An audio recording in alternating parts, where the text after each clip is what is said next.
Hello my friends, how you doing? It's your buddy Phil here, project management trainer and coach. Today we're going to be talking about things to implement from the PMBOK guide and speaking specifically about risk management. There are a lot of things that you can take away from the risk management chapter. Many different things. Let's talk about the first overarching thing, getting your strategy. What is your overarching risk strategy?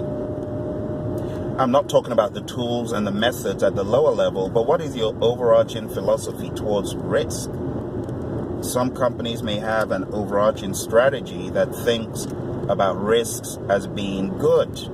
Risks are good, so they need to be discovered. Whether they are positive or negative, they are good when they are discovered.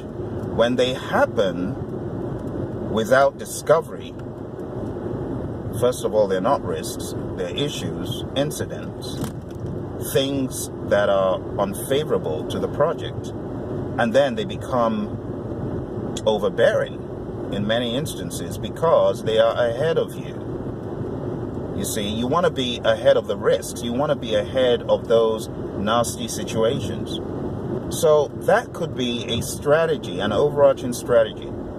Fail fast. Fail forward.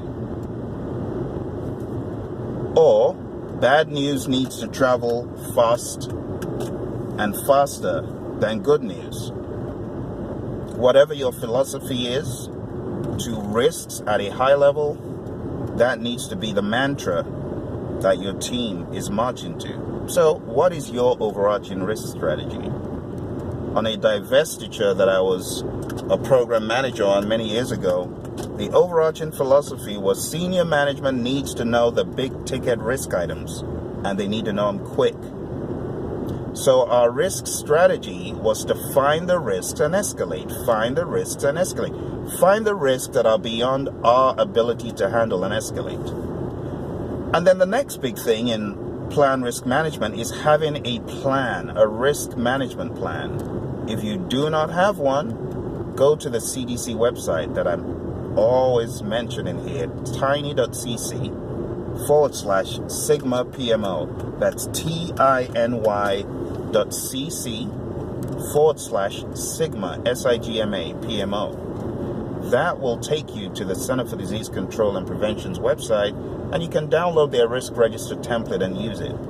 But plan risk management gives you many benefits as a project manager. It gives you a deliberate and intentional thought process for risk management. It puts you on blast, as it were, challenging you. What are you going to do for your project in the area of risk? What are you going to do for your project in terms of identifying the risks? How are you going to analyze them? Are you going to do that in isolation? Are you going to think about some monetary values regarding the impact of these risks? What response types are you thinking about to respond to risk that you find on the project? What is the time frame or frequency of risk management activities? Who's bankrolling those? Is that part of the project budget? Did you make an allowance in there for risk management? All of these are questions that the risk management plan should address.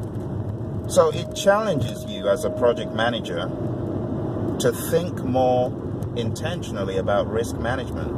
And I would highly advise every project manager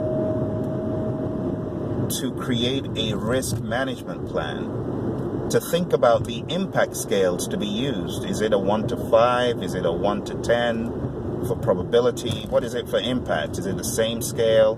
Is it slightly in favor more of the impact than probability, as it should? All of these ideas need to be thought of as a project manager on a project, especially your very significant projects. On smaller projects, I don't expect you to go as far, but I do expect at least some plan. How are we going to manage risks? Whether you end up having a risk register or not, if nothing else, have a plan for how you're going to do what you know is best to be done.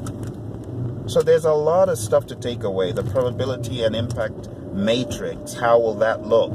The impact scales, what scales are we looking at? What is our strategy going to be?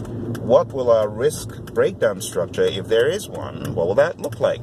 How are we going to categorize risks? How are we going to address opportunities? Are we going to address opportunities or not? There is a boatload of stuff you can cut away from the PMBOK Guides Develop Project Management Plan process. Or should I say Plan Risk Management process? I think it was called Develop a Risk Management Plan, maybe many moons ago. So Plan Risk Management, what are you going to cut away from it? That's the big question. I hope this inspires you to think more intentionally and more pragmatically about the PMBOK Guide. It's not just for passing the PMP exam. It's for you to take those pieces of choice information, of choice strategy and methods, and use them. Use them on your projects. Okay? They're yours for free. Why wouldn't you? Talk to you guys soon. Bye for now.